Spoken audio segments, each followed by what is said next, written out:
Snowflakes fell quietly over the city that morning, but on the steps of an old church, a little girl sat trembling, clutching a cracked lunchbox to her chest.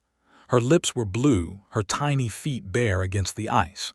When a millionaire CEO stopped and placed his coat over her shoulders, she whispered words that froze him in place. "Please, don't leave me in the dark again." What began as a chance encounter in the snow became something neither of them could have imagined. This is not just a story about wealth or success. It is about grief, courage, and the unbreakable light that can rise from the darkest places. Stay with us as we uncover a journey that proves no child should ever be left alone in the dark.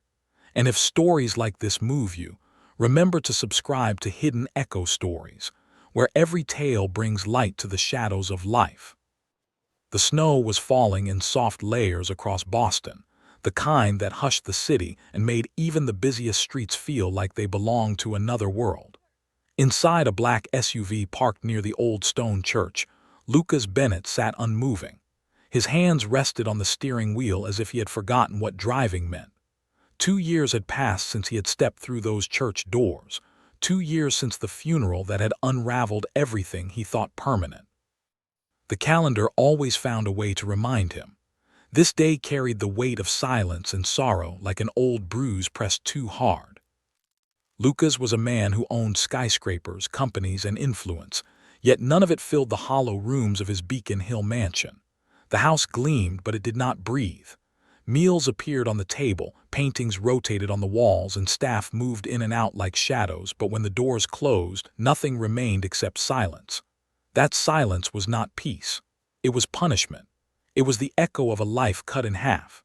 He thought often of his wife, Claire, of her laughter that once lived in those rooms.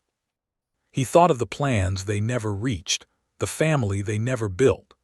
Each night he returned to marble floors and untouched bedsheets, and the sound of his own footsteps reminded him of what he had lost. He drew in a sharp breath, straightened his coat cuffs out of habit, and prepared to step out of the car. That was when he saw her, a small figure hunched at the church steps, almost swallowed by the snow itself. At first he assumed it was a homeless stranger or perhaps a tourist lost in the storm, but as the flakes thinned, the outline sharpened. She was just a child, still and fragile as if carved from the cold. Instinct pulled him from the car before logic had time to argue. The leather soles of his shoes cracked the ice with each step as the cold air cut against his skin. He moved slowly, as if approaching something sacred, something that might vanish if he dared too much. The girl did not look up. Her hair was tangled, her lips blue, and her bare feet pressed against the stone. She wore a coat ripped at the seams, too thin for such weather, and in her small arms she held a cracked lunchbox like it was the only armor she had. Lucas bent down, slipping off his wool coat and draping it over her tiny shoulders. His voice was steady but careful. "Are you all right?" The girl flinched, shrinking back as though she expected to be struck. It was a reaction that pierced him deeper than the winter air. Then her eyes lifted, wide and glassy, filled with something no child should ever have to carry. Her voice came in a whisper so soft he nearly missed it. "Please do not leave me in the dark again." The words struck him like a stone to glass. He froze, not from the cold but from the weight of her plea. Darkness was not simply the absence of light for this child. It was a memory, a prison, a punishment. Something inside Lucas cracked open, a grief he had buried beneath board meetings and perfect suits now spilling through. He reached for her gently. "What is your name?" She hesitated before answering, "Bella." Her lips trembled as she spoke again, almost too quietly to hear. "If I do not bring food, she locks me in the closet." Lucas stared, stunned, his chest tightening at the simplicity and horror of her words. He had heard accounts of suffering in reports, stories hidden in the margins of news articles, but never from a child looking directly at him, clutching stale bread as if it were treasure. At that moment, his world of wealth and isolation felt like dust compared to the reality before him. He could not walk away, not again, not this time. He helped Bella to her feet, her bare toes leaving prints in the snow as they crossed the street together. She moved with caution, clutching her lunchbox and the hardened bread as if someone might snatch them away. Lucas noticed every fragile step, every tremor in her thin frame. For the first time in years, his thoughts did not revolve around his grief or his loneliness. They were fixed on her, on the child who had whispered about the dark. Inside a small cafe nearby, the warmth wrapped around them like a wave. Bella stood frozen near the doorway, the oversized coat dragging along the floor. Her eyes stayed downcast, wary of every sound. The hostess paused, her gaze catching the sight of Bella's bare feet and chapped cheeks. Lucas raised his hand politely, requesting a table in the back. They were led past the murmurs of other customers to a booth hidden from the windows. When the cocoa arrived, Lucas slid the mug toward her. She looked at it, then at him, unsure if it was truly meant for her. "It is yours," he said gently. She lifted it slowly, took a sip, and her eyes widened at the warmth spreading through her. For the first time, her posture softened, just slightly. Lucas ordered more food, soft and simple things that a child could trust. Bella held her lunchbox on her lap the entire time, her small hands gripping it like it contained her world. Lucas leaned forward, lowering his voice as though speaking too loudly might break her. "Where is your family?" Bella hesitated, then explained. Her mother had died when she was born. Her father had left, unable or unwilling to carry the weight. She was left with a woman named Diane who fed her only if she brought food, and when she failed, punished her with the closet. The dark one, she said. No windows, no light. Lucas felt anger coil inside him, sharp and unrelenting. But more than anger, there was sorrow. He watched this girl, small but unyielding, sip cocoa as if it were the most fragile gift, and he knew she had endured more than anyone should. She reached into her coat and pulled out a crumpled drawing. She laid it on the table with careful precision. It showed a box scribbled in black crayon, a small figure curled in the corner, and above it, a lock held by a hand too large to belong to a child. There was no color, only dark lines. Lucas studied the picture, his throat tightening. He wanted to promise her then and there that she would never see that closet again, but words felt too thin, too breakable. Instead, he met her eyes and said, "You will not be left in the dark anymore, not while I am here." She looked back at him, uncertain but searching, as though testing whether promises could still be trusted. The snow continued to fall outside, muffling the city, but for Lucas, time had shifted. The emptiness of his mansion, the silence of his nights, the grief that once consumed him, all of it paled against the presence of this one child and her whispered plea. He had once believed that darkness was his inheritance, the shadow left by loss. But now he saw that it was a choice, and he could choose differently. He could choose to bring her into the light. The warmth of the cafe lingered in Lucas's chest long after they left, but it was not enough. Bella's small frame shivered as she clutched his coat tighter, her cracked lunchbox still in her arms like a shield. Lucas walked beside her, his thoughts racing. He had negotiated billion-dollar contracts, steered corporations through crises, and stood at the top of towering glass buildings. But he had never faced something as fragile and vital as the child walking silently next to him. He decided in that moment she needed more than a meal or a kind gesture. She needed safety. He guided her into his company's town car, draping a blanket one of the cafe workers had pressed into his hands over her shoulders. She said nothing, only watched the snow blur through the window. When the car turned toward Boston General Children's Hospital, Lucas spoke softly. "It is warm inside. They will help." She gave the faintest nod but did not lift her eyes. At the hospital, the bright lights and antiseptic smell hit them immediately. Nurses moved with urgency, but when they saw Bella's bare feet, torn coat, and hollow eyes, their pace shifted from routine to concern. A triage nurse crouched to Bella's level and spoke in a gentle tone, but Bella looked only to Lucas. He bent slightly, nodding. "It is all right. I am right here." She followed the nurse with hesitant steps, still gripping his coat sleeve. Behind a curtain, Bella was changed into a small gown, the fabric dwarfing her body. When the curtain pulled back, Lucas caught sight of bruises scattered across her arms and legs, faint but undeniable. His chest tightened as his jaw clenched. Years of loss had taught him silence, but in that moment silence was impossible. He stepped outside, fists pressed against his palms, forcing himself not to tremble with anger. A doctor arrived quickly, followed by a woman with steady eyes and a badge clipped to her coat. She introduced herself as Rachel Monroe from the Department of Children and Families. Lucas listened as Rachel asked questions, her pen moving steadily across her notepad. Bella's story unfolded in fragments. A dead mother, an absent father, Diane Ford, the guardian who locked her in the dark when she failed to bring food. Lucas spoke quietly, describing the bruises, the bread hidden like treasure, the way Bella had flinched at the simplest kindness. Rachel nodded, her expression darkening with each detail. Protocol dictated foster care. Rachel explained it gently but firmly. Bella would likely be placed in emergency care that night while investigations began. Lucas's entire body tensed. With strangers, he asked. Rachel hesitated. It is standard procedure. She cannot return to Diane. Lucas shook his head, his voice sharp with conviction. She trusts me. I cannot let her be thrown into another unknown place. Not now. Rachel studied him carefully. It was unusual, she admitted, but possible. If background checks cleared and temporary guardianship was approved, Bella might stay with him. Lucas did not hesitate. Do it. Whatever you need, start it now. When he returned to the exam room, Bella sat quietly on the hospital bed. A coloring book and a handful of broken crayons lay on the tray beside her. She had drawn a small figure holding a flashlight, stars scattered overhead. She looked up at him, her gaze cautious. "That is me," she whispered. Lucas sat beside her, his voice low but firm. "I'm going to help you, Bella, I promise." She studied him for a long moment, then reached out her small hand and placed it over his.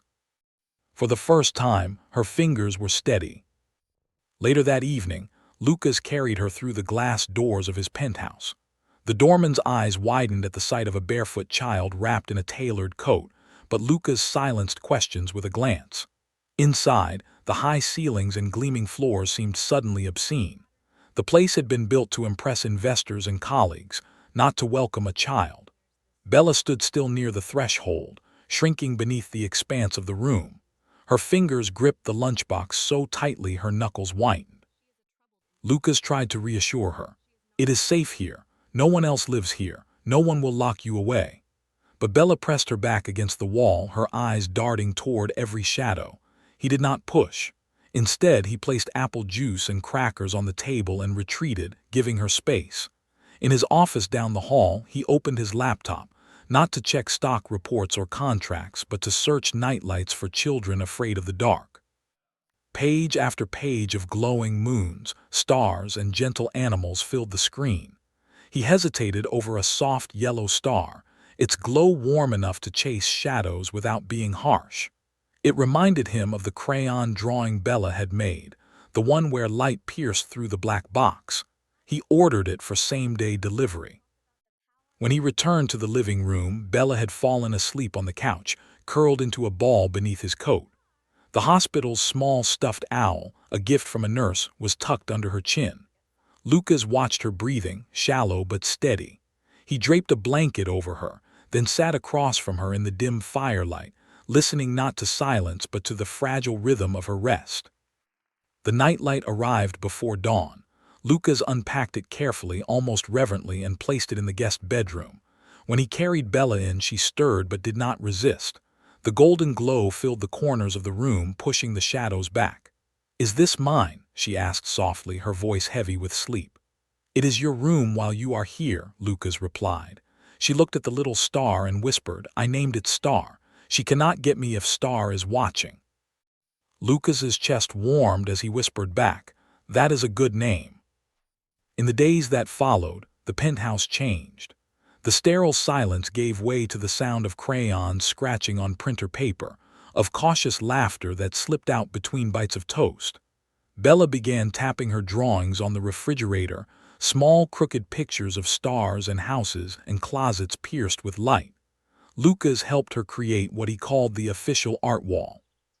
For the first time in years, he saw a real smile brighten her face. Rachel Monroe visited again, bringing the emergency placement papers. She was surprised at Bella's progress. In the shelter, Bella had been silent. Here she spoke, she drew, she smiled. Rachel told Lucas, "You gave her safety." He shook his head. I gave her a room and a nightlight. She did the rest. But deep down, he knew it was more. He had stayed. One evening, Bella climbed onto the couch beside him and handed him a folded piece of paper. Inside was a drawing of two figures under a bright yellow star. Above them, written in shaky letters, were three words: "No more dark." Lucas stared at it, his throat tight. Bella leaned against his arm, her warmth light and steady. For the first time in years, he felt not like a man sitting alone in a tower, but like someone who mattered. The days in Lucas's penthouse soon carried a rhythm he had not felt in years. The quiet mornings of his past, once filled with the hum of solitude, now stirred with the sound of small footsteps and the scratch of crayons. Bella filled pages with stars and suns, with houses that had smiling windows, and closets broken open with light streaming through. She taped them to the walls with clumsy but determined hands. The cold emptiness of his home was giving way to warmth. But peace never lasted long. Rachel Monroe returned one afternoon with a folder that made her expression heavier than before. She laid documents across Lucas's kitchen counter. Diane Ford had not vanished quietly. She had filed appeals, claiming unlawful interference, and planned to fight for custody using forged paperwork and her lawyer's cunning. Lucas listened, his jaw set. Rachel explained that judges sometimes bent under pressure when guardians arrived with prepared documents and legal counsel. Bella could be placed back in the system until a final ruling. Lucas looked down the hallway toward the room that now glowed with fairy lights and stars painted across the ceiling. He could hear Bella humming faintly, the sound fragile but alive. He turned back to Rachel and said firmly, "Then I will fight harder."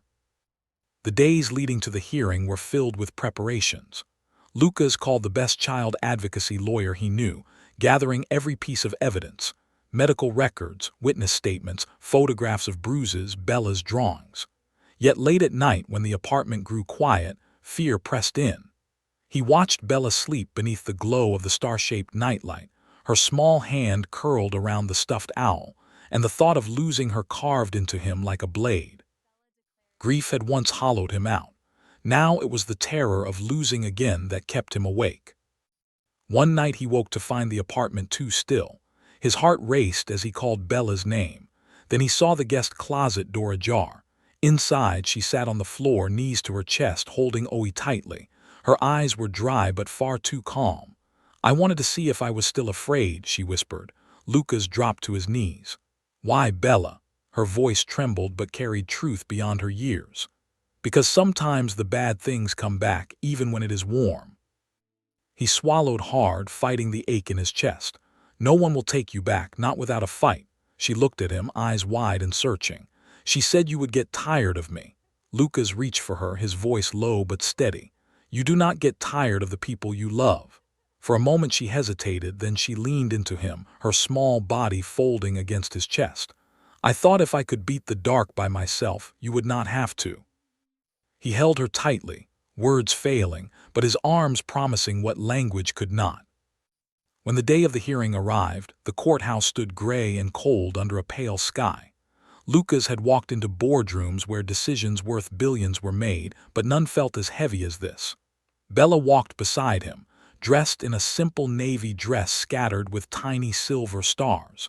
She had asked him to brush her hair that morning, wanting to look brave. He told her she already was. Inside, the air smelled of old wood and dust. Diane Ford sat across the aisle, sharp in her suit, her face unmoved. Her lawyer whispered in her ear with confidence. Lucas sat with Bella, her feet swinging above the floor, Owie tucked tightly in her lap. When the judge entered, the room stilled. Rachel Monroe stood first, her voice clear as she laid out the evidence: medical reports, testimonies, the story of the dark closet. She ended with a line that made the room fall silent.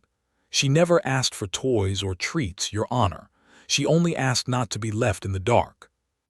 Diane's lawyer countered smoothly, painting Bella as troubled, her stories exaggerated fantasies. He insisted that wealth did not equate to suitability. Lucas felt something shift inside him. He rose slowly and asked permission to speak. The judge nodded.